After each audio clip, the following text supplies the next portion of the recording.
Well, good morning, good afternoon, good evening to everyone who has joined us now in various time zones. Delighted to see you. I'm sitting in for Peg today, but as you will see, Peg will be the major part of what we will be doing today. Um, she was going to talk today, but had a change in her schedule and is not able to take part today. So let us follow Flint's advice from several weeks ago. Sit in a way that is alert and relaxed, and allow our breath to lead us to that state of mind on its own. And I want to give one more uh, prompt for our sitting too. You may remember um, John Cage had a piece that he wrote called 4 Minutes and 38 Seconds. And usually it's performed by somebody sitting at a piano and then not playing anything. And the music is everything else that is going on. And I like to think too of a track that is 0 minutes and 0 seconds long on the Sly and the Family Stone album called There's a Riot Going On, where you listen to what's happening around you. So let the myriad things come forward within you as you sit, and we'll sit until 15 minutes to the hour. And I'll ring a bell 3 times. At the end of the sitting, we'll say the robe chant together 3 times. Let me fix my sound first.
Vast is the robe of liberation, a formless field of benefaction.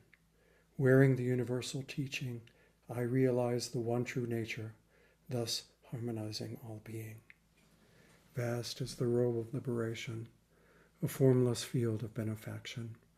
Wearing the universal teaching, I realize the one true nature, thus harmonizing all being. Vast is the robe of liberation, a formless field of benefaction. Wearing the universal teaching, I realize the one true nature, thus harmonizing all being.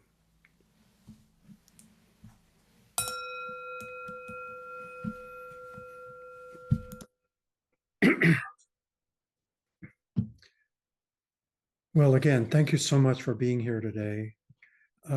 What I want to do is to offer a chance to read the extraordinary email that Peg sent out yesterday, talking about cause and effect.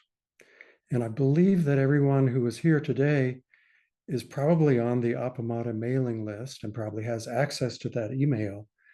But it's one thing to read an email to yourself, and it's another thing to do to follow the usual practice of meeting sutras, koans, commentaries, and other texts. That is the Appamada practice, to read it as a group, to take turns reading one paragraph at a time, to spend some time considering, and then to offer reflections or questions that arise from the reading. And the extraordinary way, the transformative way that opens up texts is something that I get the chance to experience over and over again. I take part in the Zazen and Sharing group that was started by Kim Mosley and Ellen Hippert on a weekly basis. And we often do it on Sundays. We often do it during intensives and so on. It's something that we may take for granted, but it's not the usual way of approaching a text, to listen to other people, to invite other viewpoints and allow those to come in at the same time as we're having an encounter with the text. So what I want to do in just a moment is to share on screen Peg's email from yesterday. And I'd like to call people to read one paragraph at a time. The thing is, I see that several people might be connecting on an iPad or an iPhone or something that might make it difficult to see the text. So let me suggest, if you do not want to read, if you turn off your camera. And if you do want to read, please turn on your camera. And that way I can call you. So I see some changes that are happening on the screen here. All right, I'm going to share the screen. And I'm sorry, so we will read together, and then I'll ask you to spend a few minutes considering what you've heard and considering whether you would be willing to share thoughts, reactions, questions prompted by what we have read, and to comment and share those with the group. And that will be our main vehicle for sharing today.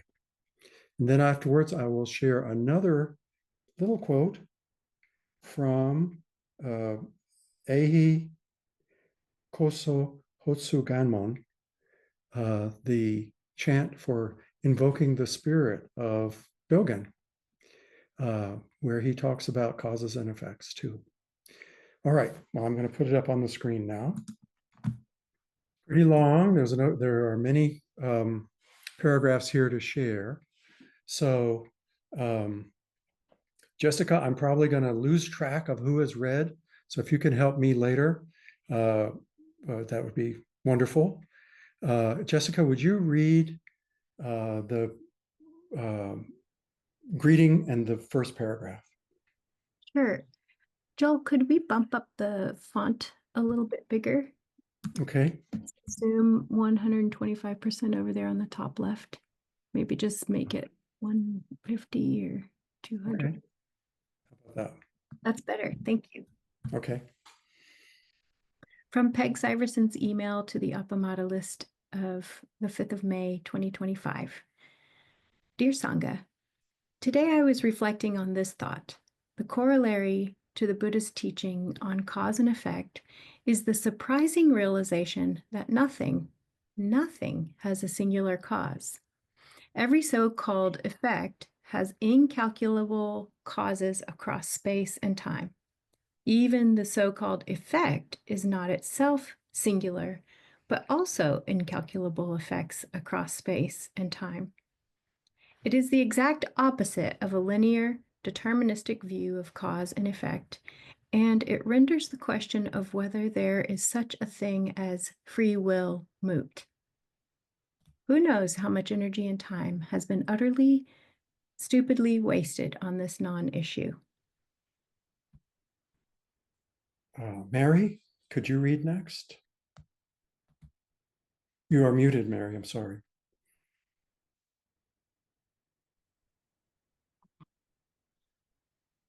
Our freedom lies in our capacity to form and act out of our intention, through which innumerable causes and conditions are manifested. This is why the primary engine of Buddhism is a vow, and the fuel for vow is practice. Practice clarifies and focuses our intention, so the direction of our thoughts, actions, and words accords with our true intention, our vow. This is what we call wholehearted way. Practice sets our intention in motion. Robert, could you read next?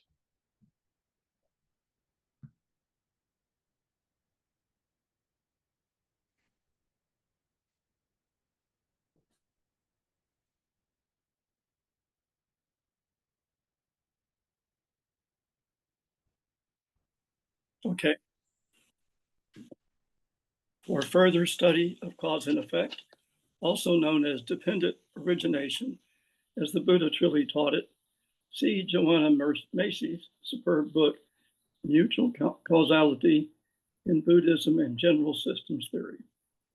There has been so much misunderstanding of this teaching of the Buddhas, even among Buddhist scholars and teachers.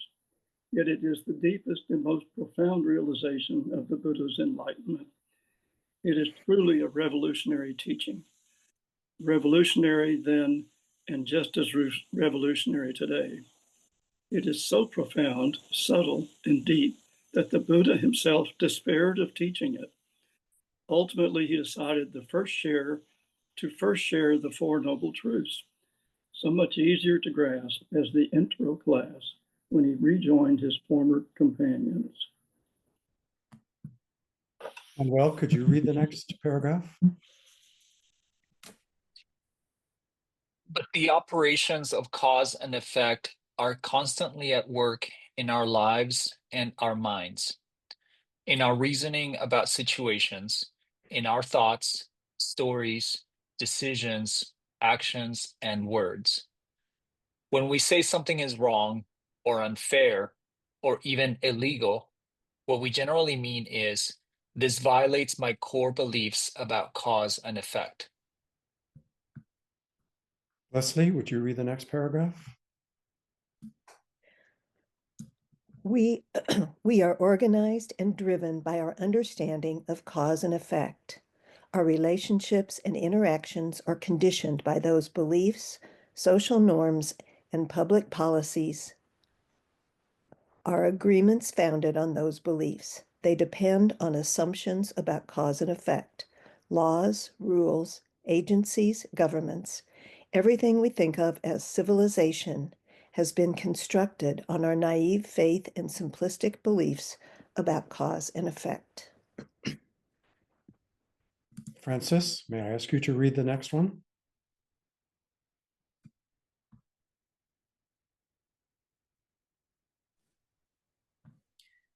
What we are witnessing now is the crumbling of that misguided belief structure and the confusion, anxiety, and fear that follows. we can imagine it as profound a shift in consciousness, both individually and collectively, as a Copernican discovery in 1543 that the Earth revolves around the sun. Bonnie, can you read the next paragraph? The disillusionment has been building for a long time. From the individual level, you mean, if I do well in school, work hard, play by the rules, be loyal and friendly, I still can't get ahead? To the level of the highest public office. That is why such a large portion of the population is filled with rage and grievance.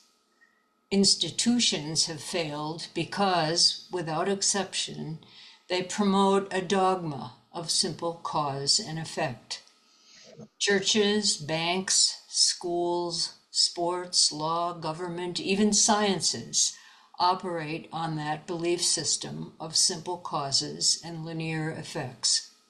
Rewards and punishments are established in this way and persist despite the vast array of evidence that they don't really work. Study hard and you'll get good grades, unless you are homeless, afraid, hungry, abused, disabled, addicted, suffering losses, bullied, despised by teachers, parents, society, speak English as a second language, and so on. And then you might not. Odine, would you read the next paragraph? In this strange time, oh no, sorry. What's broken is not our faith in institutions or our ideals or our hopes and dreams. It's not the systems that are broken, although that is a common complaint. It is something much more foundational,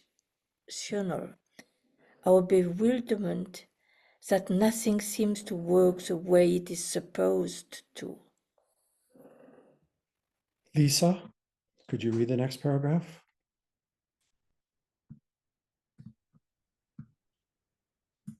Whoops. In this strange time, we humans find ourselves in this strange time humans find ourselves in, our simplistic notions of cause and effect seem to be crumbling.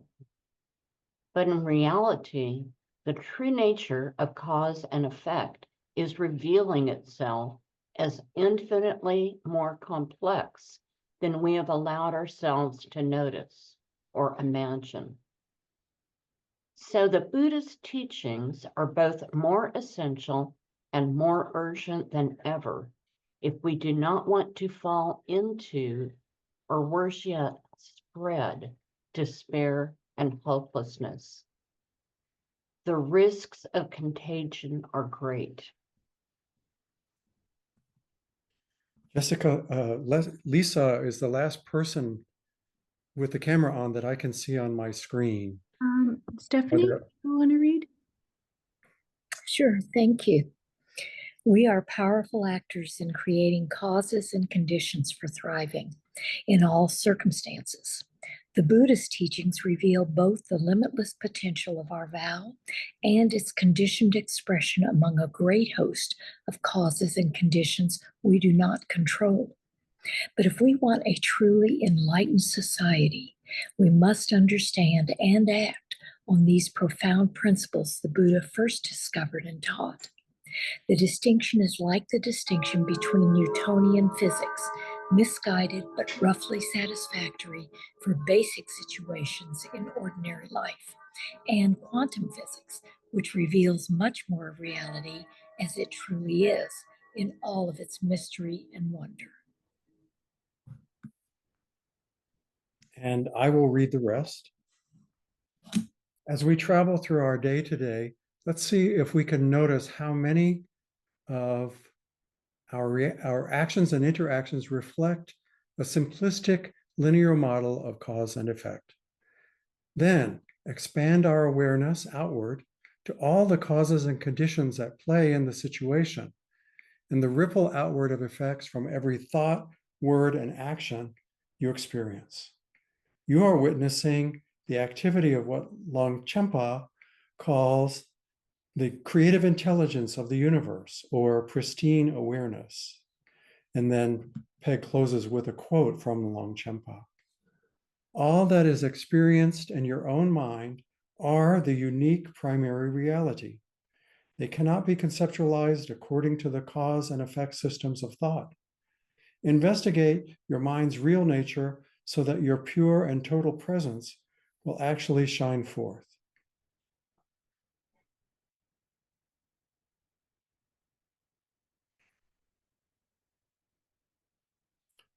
So let's spend 3 minutes, just if you would, you might want to make notes for yourself or just sit silently and consider the complexity of cause and effect,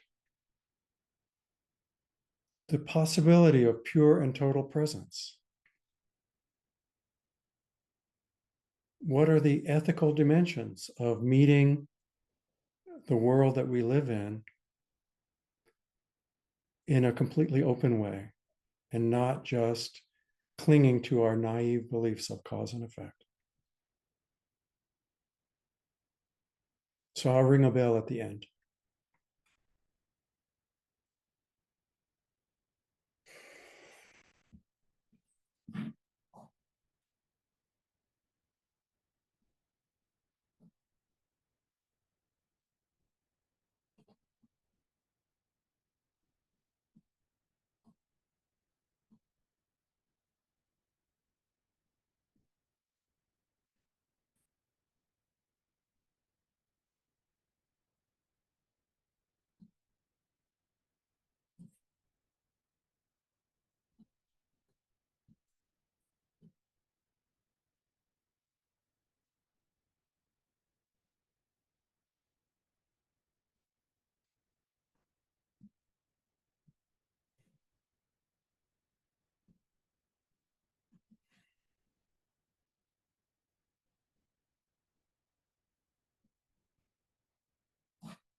About 30 seconds.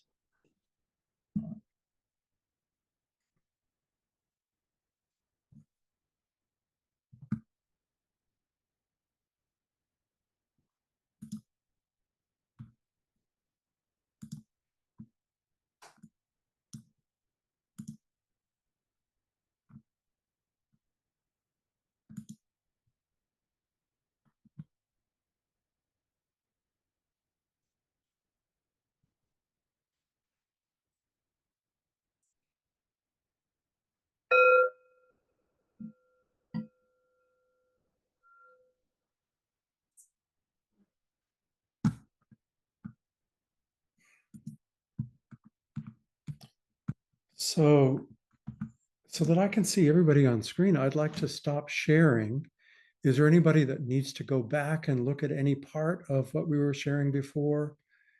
If so, if you could raise your hand. And if nobody does that, I'm going to go ahead and stop the sharing for now. Okay. Well, I'll go first. What I think of, my initial reaction to hearing or to reading Peg's words and to hearing it in different voices was at first that it seemed overwhelming. If things are so complex that we can never know where things are coming from, that led me to a kind of feeling of passivity first. But I was struck by what Peg said. Don't spread that contagion. Don't retreat into passivity. Don't retreat into, related ways of action. And thinking about that, I thought, well, I need to be aware. I need to be aware that other people have their own viewpoints. I mean, to put it in a simplistic way. And that calls for compassion and forbearance, does it not? And it occurred to me that to the extent that I'm engaging in simplistic cause and effect thinking, that what I'm doing is just operating out of my conditioning, which was a gift to me, which I may cling to, but it's actually kind of received from previous interactions that I have not reflected on very much. And in reality, what I need to do is take a backward step so that I can consider not only the complexity of causes, but also the way that the effects I can have on people by making compassionate choices, just choices, that those can ripple outwards in ways that I will never know, will never understand, but I can be sure that will happen. So that's my thoughts on it.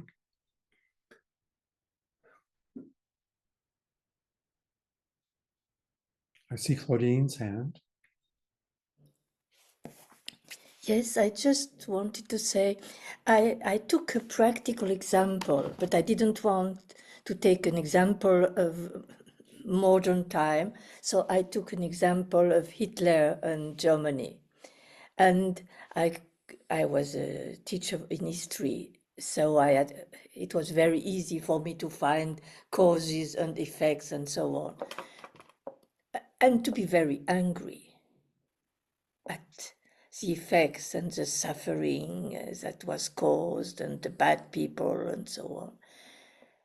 And then I began to try to think of all the multiple causes and effects that could be for people behavior and what happened. And then it dissolved the anger. My anger went away. It goes with what you say about compassion, but I felt really the anger going away because, yes, if you see all the causes and effects, you can't go on be angry in a certain way, I think. Voilà, it's all what I wanted to say. Thank you, Claudine. That put me in mind of a line from a poem, W.H. Auden's poem, September 1, 1939. And I just looked up the quote while you were speaking. I and the public know what all school children learn. Those to whom evil is done do evil in return. And that part of the explanation of causes and effects has to do with understanding that there are no humans who have escaped having evil done to them in one way or another. And that I'm sure in your study of history, the vast evil done during that period of history has roots that go back, and that the people who perpetrated that evil felt that they were justified because of what had happened to them, which is, a terrible fact about human nature, how we spread that contagion, as Peg would say. If I can just say something, I'm always amazed not by the evil that people do, because I am sure that we have a lot of possibility to do evil, but the good things that can be done, the generosity and the sacrifice and the courage of people, it's always almost a good surprise that among all these evil possibilities, then there is also a river of goodness that can find its way. Thank you, Claudine. Lisa?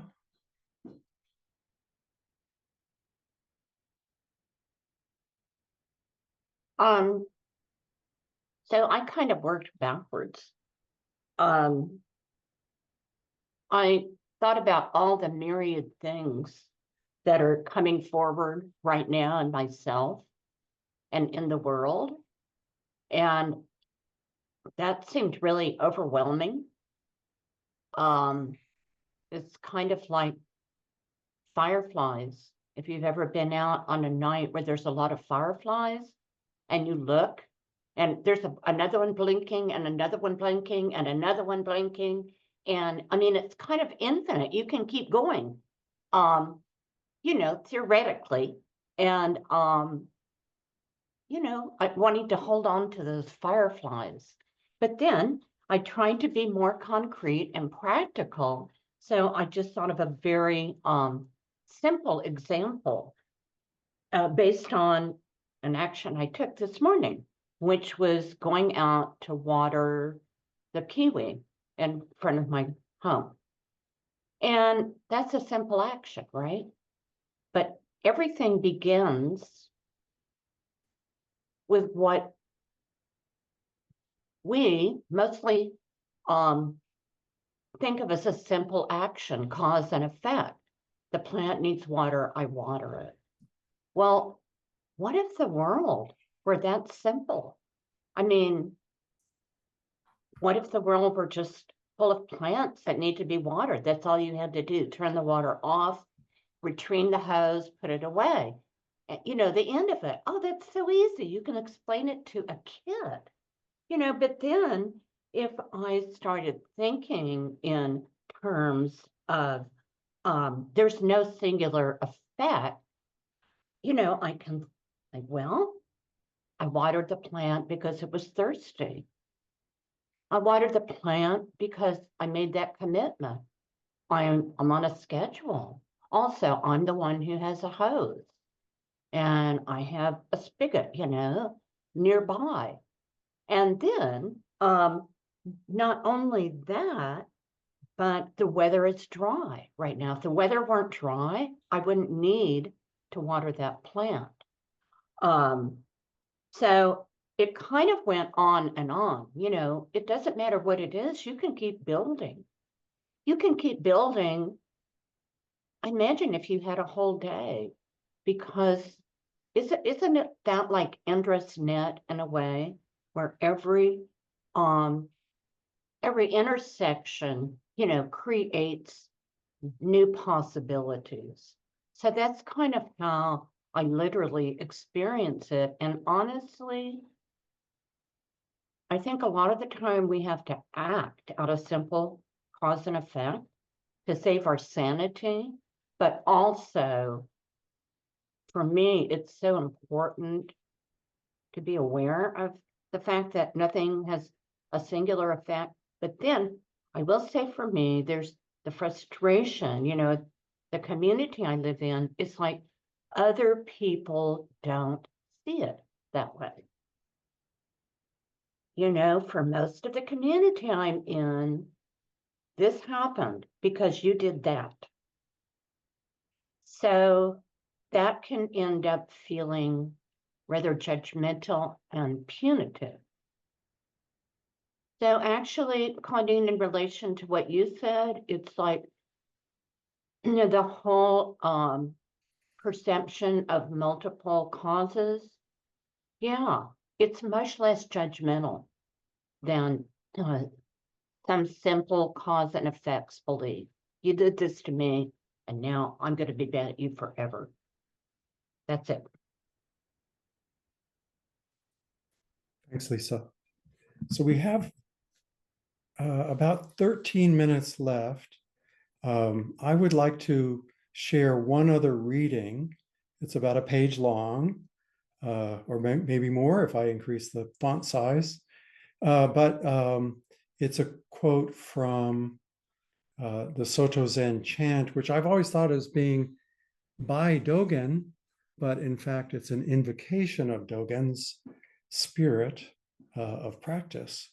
It's called Eihei Koso Hotsu Ganmon. And I'm going to share it on the screen here and invite reflections on this as well. So I will go ahead and read this. Buddhas and ancestors of old were as we. We in the future shall be Buddhas and ancestors. Revering Buddhas and ancestors, we are one Buddha and one ancestor. Awakening Bodhi mind, we are one Bodhi mind. Because they extend their compassion to us freely and without limit, we are able to attain Buddhahood and let go of the attainment. Therefore, the Chan Master Lungya said, those who in past lives were not enlightened will now be enlightened. In this life, save the body, which is the fruit of many lives. Therefore, Buddhas were enlightened. Before Buddhas were enlightened, they were the same as we. Enlightened people of today are exactly as those of old. Quietly explore the farthest reaches of these causes and conditions, as this practice is the exact transmission of a verified Buddha. Confessing and repenting in this way, one never fails to receive profound help from all Buddhas and ancestors. By revealing and disclosing our lack of faith and practice before the Buddha, we melt away the root of transgressions by the power of our repentance. This is the pure and simple color of true practice, of the true mind of faith, of the true body of faith.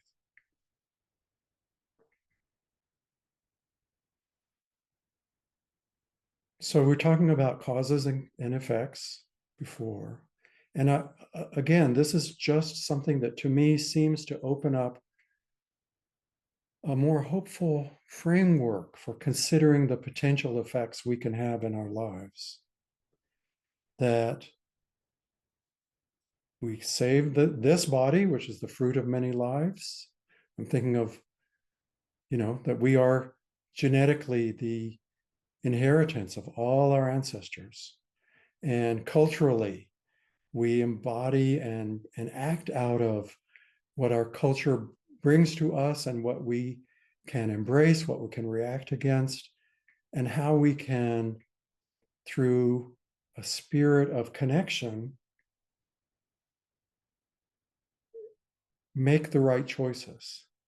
But what I think Dogen is arguing, and that gets echoed in here, is that we are not alone. We have all the Buddhas and Bodhisattvas as examples, and indeed as ancestors, which can transform us shockingly into the ancestors and Buddhas for the people who will follow us. I just love that.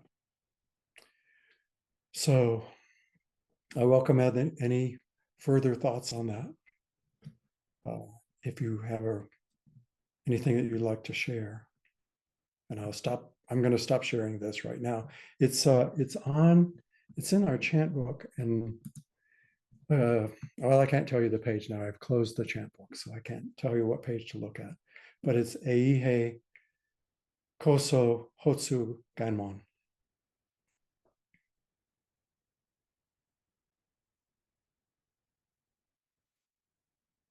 Leah? Thank you, Joel. I had printed out the Peck's email, and I was going to do this exact same thing today. So it's nice to do that in this group. So thank you for the offering Thank you. of this container. Yeah. I just thought of that story of the poison arrow, Mm, you know? Uh-huh. Yeah.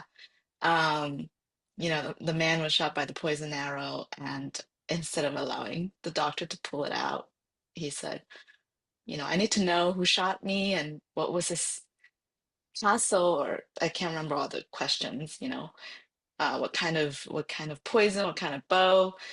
Um, and then he dies without getting answers. mhm.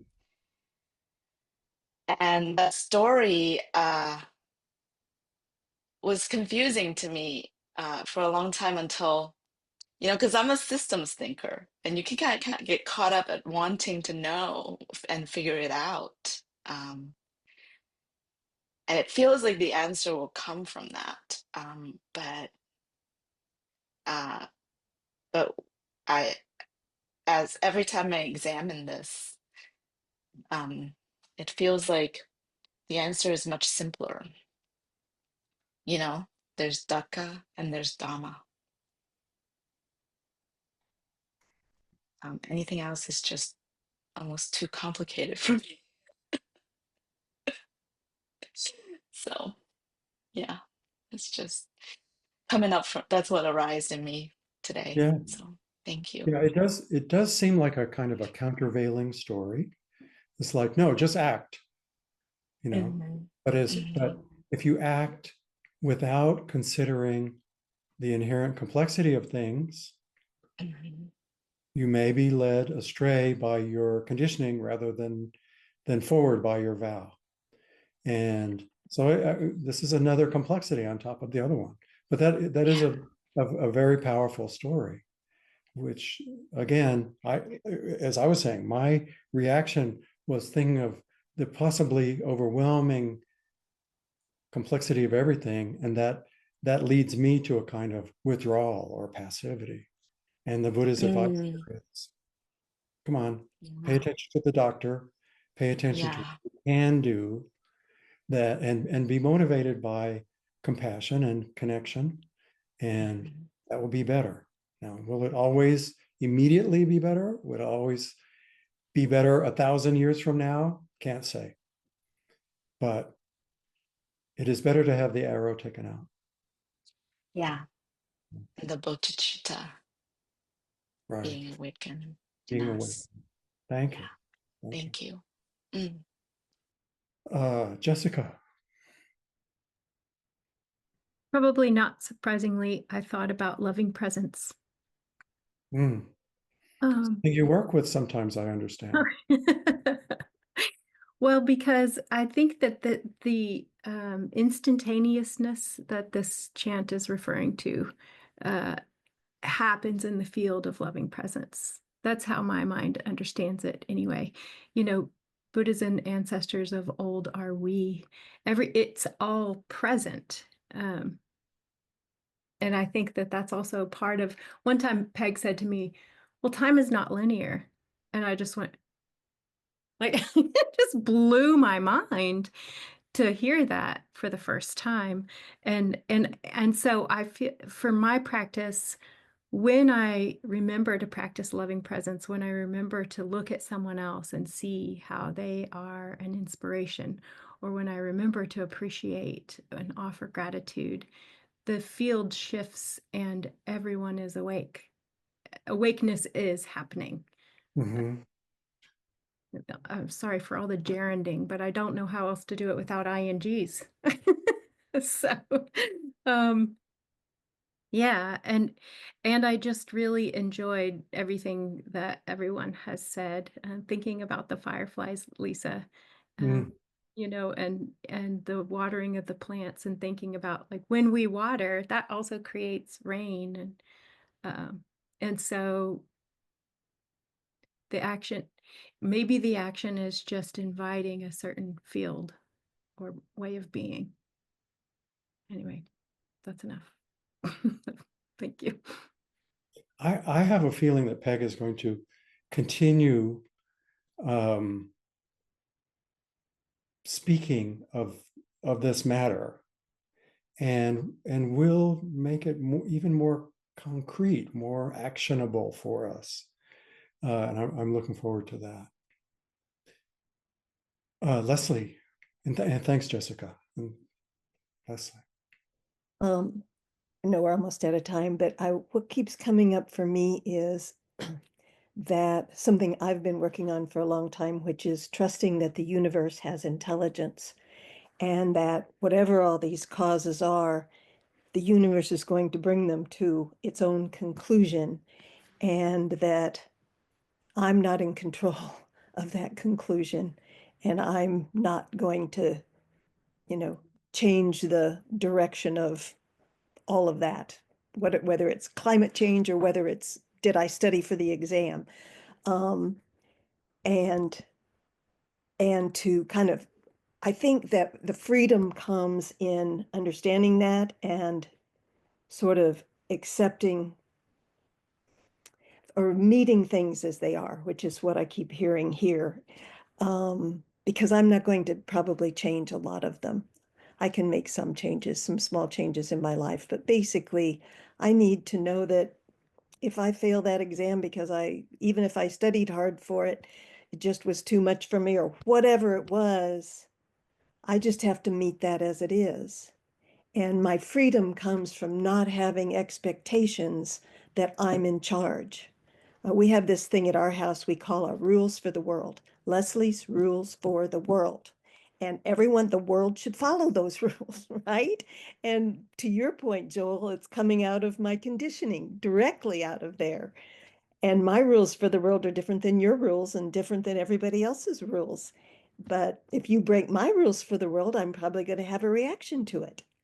That was wrong. That was, and if I can learn to let go of my rules and my expectations and just meet life where it is, then there may be a sense of freedom in that, if that makes sense.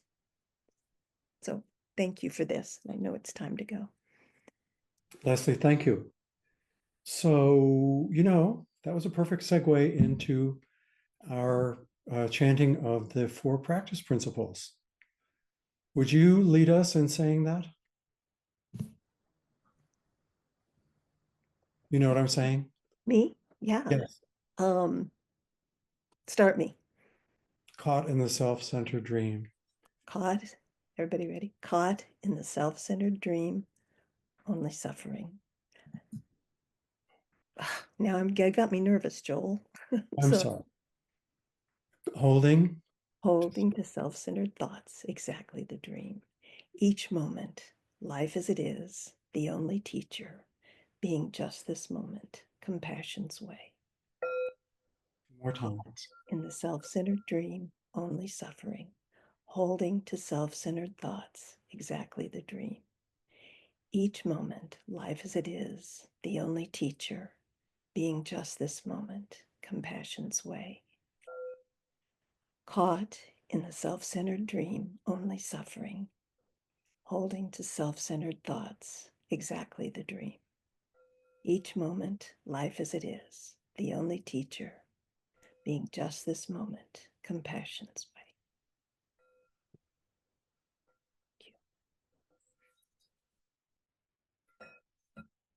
Many thanks. And let us hold this world and all those who are suffering, loss, fear, and the conditions of